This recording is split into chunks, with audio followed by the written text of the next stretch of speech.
Hello friends, myself Gurdeep and welcome to Advanced Agricultural Classes. In today's lecture, we will discuss about NPA. NPA means Non-Performing Assets.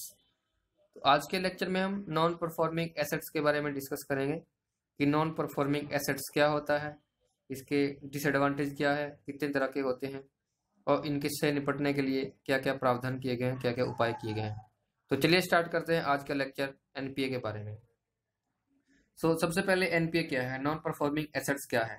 The non performing assets of a bank are those which do not perform और do not bring any returns are called non performing assets और bad loans.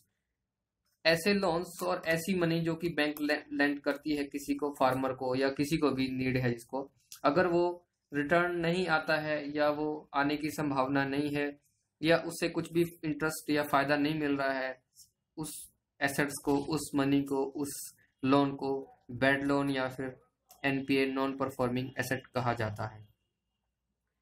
Bank asset क्या है? The bank assets are the loans and advances given to the customers. जो भी हम देते हैं, loan देते हैं, एडवांसेस देते हैं किसी को भी यूज के लिए, उसको हम बैंक एसेट बोलते हैं। तो बैंक एसेट आप समझ गए होंगे क्या है। If customer do not return then it turns to a bad loan. अगर कस्टमर इसको रिटर्न नहीं करता है तो इसको बैड लोन या फिर नॉन परफॉर्मिंग एसेट कहा जाता है। ये तो एक तरह से बैंक का नुकसान है क्योंकि उसको रिटर्न नहीं मिल रहा है। It is loss of bank, it is loss of that lender. तो लेंडर का लॉस है। तो इसका क्या इम्पैक्ट पड़ सकता है लेंडर पर? अगर हम किसी को मनी देते हैं, किसी को उधार देते हैं, किसी को लोन पे देते हैं, किसी को इंटरेस्ट पे देते हैं और हमको वो रिटर्न नहीं करता है, तो इसका क्या इम्पैक्ट पड़ सकता है हम पर? सेम पोजीशन है बैंक की। अगर बैंक को किसी को लोन देती है और बैंक को वो रिटर्न नहीं मिलता है तो क्या इम्पैक्ट पड़ता है बैंक पर? इसका क्या होगा? The profitability of bank decrease. उसकी प्रोबेबिलिटी, जितना उसको प्रॉफिट होने वाला था वो सब डिक्रीज हो जाएगा या फिर नहीं होगा, जीरो प्रॉफिट हो जाएगा। नेक्स्ट, एसेट और क्रेडिट कॉन्ट्रैक्शन। उसकी जो क्रेडिट वैल्यू है, उसकी एसेट वैल्यू कॉन्ट्रैक्ट हो जाएगी, कम हो जाएगी। सपोज किसी के पास 100 रुपीज थे, उसने 50 किसी को लोन पे दे दिए, अब उसके पास 50 ही है क्योंकि अब उसे इन 50 रिटर्न आने की कोई उम्मीद नहीं है, कोई संभावना नहीं है कि that person will return this money. He has only 50 rupees. Means उसकी क्रेडिट या एसेट कॉन्ट्रैक्शन हो गया, उसकी वैल्यू कम हो गई।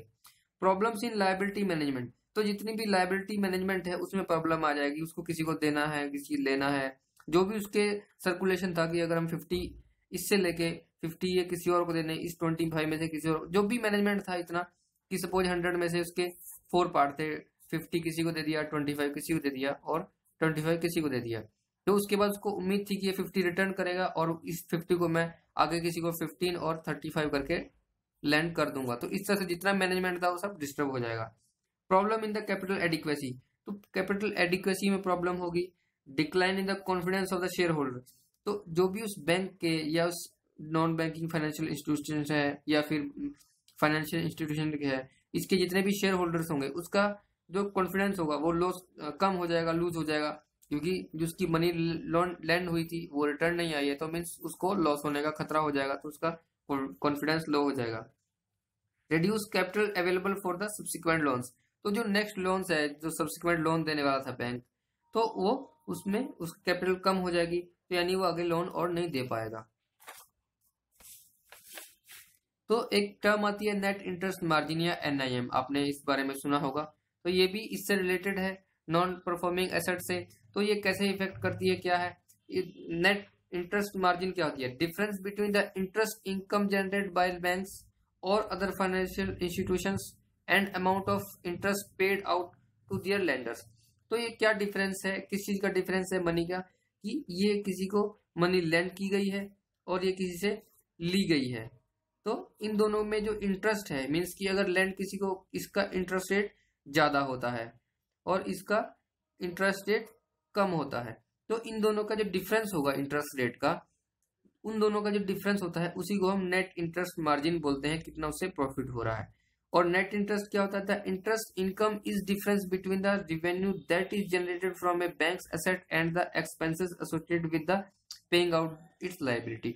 तो नेट इंटरेस्ट क्या होता है कि जितना किसी को लोन देने के बाद जितना उससे हमको इंटरेस्ट मिला है और उस इंटरेस्ट को लेने के बाद जितना उसको देने में, मनी देने में, लोन देने में, जो भी जितना भी उसको एक्सपेंस हुए, उन दोनों को डिफरेंस करके जितना भी हमारा अमाउंट बचता है उसको नेट इंटरेस्ट बोलते हैं। कि सपोज हमने किसी को 100 रुपीज दिए, उस 100 रुपीज देने में हमारा 10 रुपीज हमारा खर्चा आया किसी भी तरह से, तो जो 90 रुपीज बचा हमको, और इस पर जो इंटरेस्ट लेके सपोज हमको 20 रुपीज बचा, तो हमारा जो नेट गेन होगा वो कितना होगा, 10 रुपीज ही होगा, क्योंकि 10 हम ऑलरेडी स्पेंड कर चुके हैं।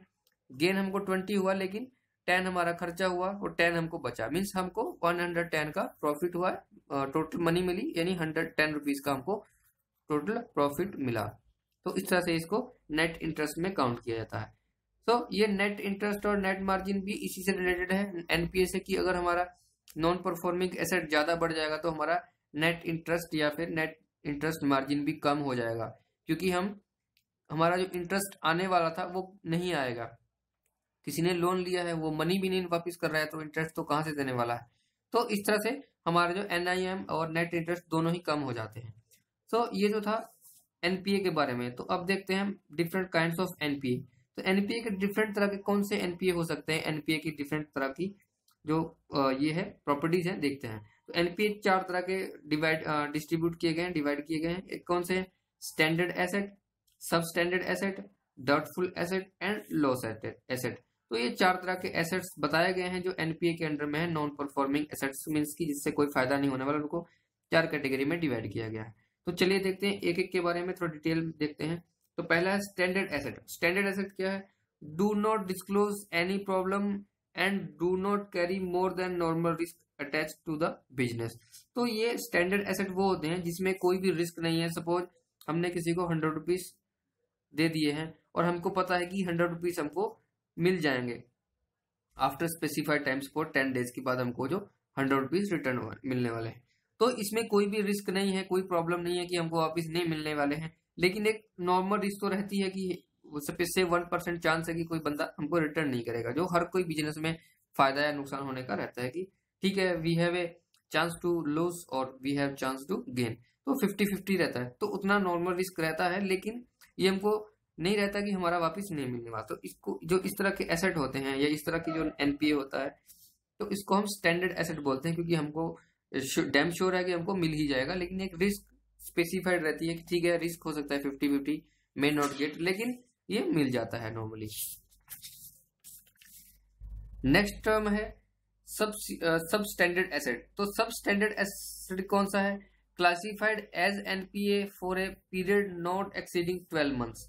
तो ऐसा पीरियड जो कि हमको स्पेसिफाई है कि शायद 12 मंथ तक अगर कोई रिटर्न नहीं करता है, तो उस जो सब स्टैंडर्ड एसेट में उसको स्पेसिफाई कर दिया जाता है। Under the sub standard asset उसको रख दिया जाता है कि अगर एक सपोज कि हमने 100 रुपीज किसी को लेंड किए और उसकी स्पेसिफाइड डेट थी से 1 ईयर, अगर वो 1 ईयर के बाद आफ्टर विद इन 12 मंथ्स, इस 1 साल का पीरियड खत्म होने के तक अगर वो रिटर्न नहीं करता है, मीन्स कि वो अंडर सब स्टैंडर्ड एसेट आ जाता है, कि उसमें रिस्क है। सब स्टैंडर्ड एसेट की तरफ कंसिडर किया जाता है कि अगर वो मीन्स इतने पीरियड तक वो रिटर्न नहीं मिला। तो नेक्स्ट है डाउटफुल एसेट। तो डाउटफुल एसेट क्या होता है, NPA for a period exceeding 12 months. वो हमने सेम 100 रुपीज लेन किया और हमने 1 साल उसकी टाइम था कि 1 साल तक हमको रिटर्न करना है, और हमने 1 साल तक वेट कर लिया कि रिटर्न कर रहा है। अगर उस 1 साल यानी 12 मंथ के बाद प्लस टाइम हो जाता है, तो उसको हम डाउटफुल एसेट में डाल देते हैं कि शायद वो हमको रिटर्न नहीं मिलने वाला, डाउट हो जाता है उस पर। Then loss asset. तो लॉस एसेट क्या होता है, uncollected and loss has been identified by the bank or internal or external auditors or RBI inspection. और जब किसी भी इंस्टीट्यूशन के द्वारा या फिर बैंक या इंटरनल एक्सटर्नल ऑडिटर के द्वारा या फिर आरबीआई के इंस्पेक्शन के द्वारा किसी मनी को आइडेंटिफाई कर लिया जाता है कि ये वापस नहीं मिलने वाला, फुल्ली डाउटफुल है, अब ये शायद रिटर्न नहीं आएगा, तो उसको हम अनकलेक्टेबल या फिर लॉस में गिन लेते हैं, उसको इसमें कंसिडर कर लेते हैं। सो ये जो थे 4 तरह के लॉसेस या फिर जिसमें हमको एनपीए को क्लासिफाई कर सकते हैं, standard, sub standard, doubtful and loss asset. तो अब देखते हैं कि steps to reduce the NPA. NPA को रिड्यूस करने के क्या मेथड हो सकते हैं, proper evaluation of credit proposal. तो जो क्रेडिट प्रपोजल है, किसी ने हमको प्रपोजल दिया कि हमको इतना क्रेडिट चाहिए, लोन चाहिए, तो हमको उसका प्रॉपर इवेल्युएशन करें कि हमें इसको देना चाहिए नहीं देना चाहिए, उसका बैकग्राउंड कैसा है, उसने पहले उसके लोन रिकॉर्ड्स कैसे हैं, रिटर्न किए हैं, तो इस तरह के उसके चेक करने चाहिए हमको पूरे, किसी बैंक में उसका ड्यू है या नहीं है। अगर उसका किसी बैंक में ड्यू है ऑलरेडी तो हमें उसको क्रॉस वेरीफाई करना चाहिए, पहले आप उसको क्लियर कीजिए तभी हम आपको नेक्स्ट लोन दे सकते हैं। इस तरह का उनको बैकग्राउंड रिकॉर्ड भी चेक करना चाहिए। सिलेक्शन ऑफ राइट बोरोवर, तो जो सेम बात यह है कि जो ब्रोवर है उसका सिलेक्ट करना चाहिए वेरी राइट और फाइन तरीके से, कि उसका बहुत ही कीन ऑब्जर्वेशन करने के बाद, कीन इंस्पेक्शन के बाद, कि उसका सब बैकग्राउंड के बारे में या उसके जो भी अदर डिटेल्स है उसको चेक करना चाहिए, आइडेंटिटी प्रूफ या उसका होम, उसका परमानेंट एड्रेस, ये सबको चेक करना चाहिए। देन टाइमली फॉलो अप, तो उसको टाइमली फॉलो करना चाहिए, उसको रिमाइंड करते रहना चाहिए, या फिर उसको किसी भी तरह से उसको टच में रहना चाहिए कि हम उसे लोन चुकाना है, या उसे रिमाइंडली कोई नोटिस दिया जाए, इस तरह से कुछ होना चाहिए। या फिर जैसे ही उसका डेट खत्म होता है उसको रेगुलरली उसको नोटिस दिया जाना चाहिए कि आप जल्दी से जल्दी इसको रिटर्न कर दीजिए। So major steps taken to solve the problem, तो जो प्रॉब्लम होती है एनपीए होने से, नॉन परफॉर्मिंग एसेट के पैदा हो जाने से, तो उसको सॉल्व कैसे किया जाए, तो उसके लिए कुछ रूल्स बनाए गए हैं। तो क्या है, डेबिट रिकवरी ट्रिब्यूनल्स डीआरटीएस बनाए गए हैं।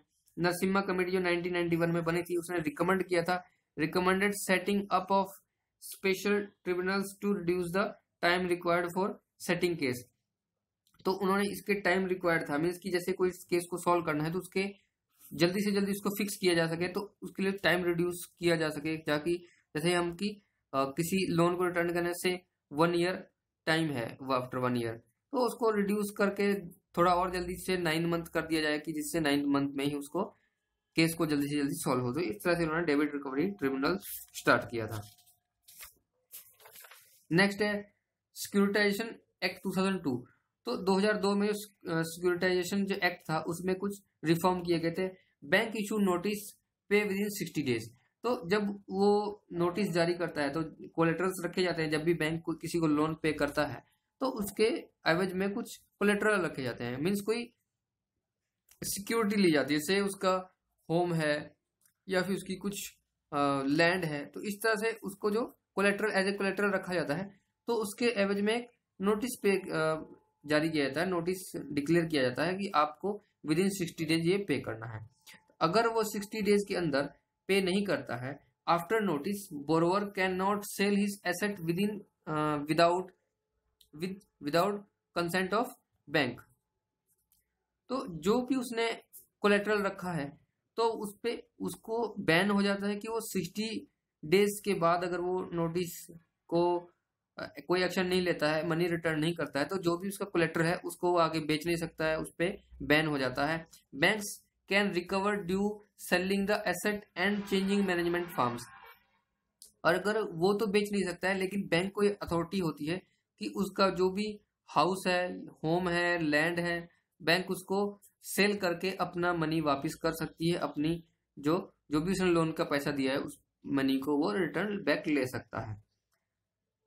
सो नेक्स्ट था लोक अदालत। लोक अदालत क्या था, आरबीआई ने 2001 में इसको पारित किया था। They cover NP up to 5 lakh both suit filed and non suit filed avoid legal process, तो जो लोक अदालत थी ये आरबीआई ने 2001 में सिर्फ लोन के लिए बनाई गई थी, जिससे लोन से रिलेटेड या मनी से रिलेटेड जो भी केस आते थे उनको सोल्व किया जा सके, और ये 5 लाख तक के केस को सोल्व करता था, और जिसमें दोनों सूट फील्ड और नॉन सूट फील्ड जो केसेस मनी थी उन दोनों को वो रिटर्न किया था। इसमें कोई भी लीगल प्रोसेस ज्यादा नहीं थी कि बहुत ज्यादा आपको टाइम लगेगा लीगल प्रोसेस में, तो ये डायरेक्टली अलग से बनाए गए थे। देन फोर्थ है कॉम्प्रोमाइज सेटलमेंट, दोनों में कॉम्प्रोमाइज अप्लाइड बिलो 10 करोड़, तो 10 करोड़ से कम जो भी मनी लेंडिंग थी, लोन थे, उसके लिए कॉम्प्रोमाइज सेटलमेंट किया जा सके बैंक में, और जो पार्टी है जिसने ये लोन लिया हुआ उसमें दोनों में कॉम्प्रोमाइज हो, तो वो कॉम्प्रोमाइज डिपेंड करता है कि बैंक और पार्टी के अंदर किस तरह का होता है। नेक्स्ट है क्रेडिट इंफॉर्मेशन ब्यूरो, तो क्रेडिट इंफॉर्मेशन ब्यूरो जो है इसका काम क्या होता है कि रिकॉर्ड्स मेंटेन करना, means information of the borrower to all the banks. Suppose एक बोरोवर है, उसने 4 बैंक्स हैं यहाँ पे, B1, B2 and B3 and B4। Suppose ये बोरोवर आज एक B1 के पास जाता है और एक लोन लेता है और रिटर्न नहीं करता है, और नेक्स्ट ईयर दूसरी के पास जाता है तो रिटर्न नहीं करता है, तीसरी के पास जाता है और रिटर्न नहीं करता है, तो इस तरह से ये अलग अलग बैंक के पास जाएगा और लोन लेने के बाद रिटर्न नहीं करेगा। तो मीन्स कि उसकी इंफॉर्मेशन कहीं भी जनरेट नहीं हो रही है, इस बैंक्स को आपस में नहीं पता है कि कोई बंदा हमारे पास हर ईयर लोन लेता है और रिटर्न नहीं करता है। सपोज 100 रुपीज यहाँ से, 100 यहाँ से, 100 यहाँ से और 100 यहाँ से लेके चला जाता है। वो बैंक में कोई भी इंफॉर्मेशन नहीं है कि इसने किससे इस बैंक से लिया है, तो इसको कोई इंफॉर्मेशन नहीं है। तो एक जो क्रेडिट इंफॉर्मेशन ब्यूरो का क्या काम है कि ये अगर एक बंदा इस बैंक से मनी लेता है तो वो हर बैंक में उस इंफॉर्मेशन को सर्कुलेट करे कि इस बंदे ने 100 रुपीज लिए हैं और वो रिटर्न नहीं किया अभी तक, तो आप इसे नेक्स्ट या आगे सब्सिक्वेंट लोन ना दिया जाए। तो अवॉइड लैंडिंग हिम, तो उसको अवॉइड करता है कि अगर वो इन सब का बैंक से क्लियर नहीं करता है अकाउंट, तो उसको कोई भी अगली बैंक इसको लोन नहीं दे। तो इस तरह से क्रेडिट इंफॉर्मेशन ब्यूरो का वर्क होता है।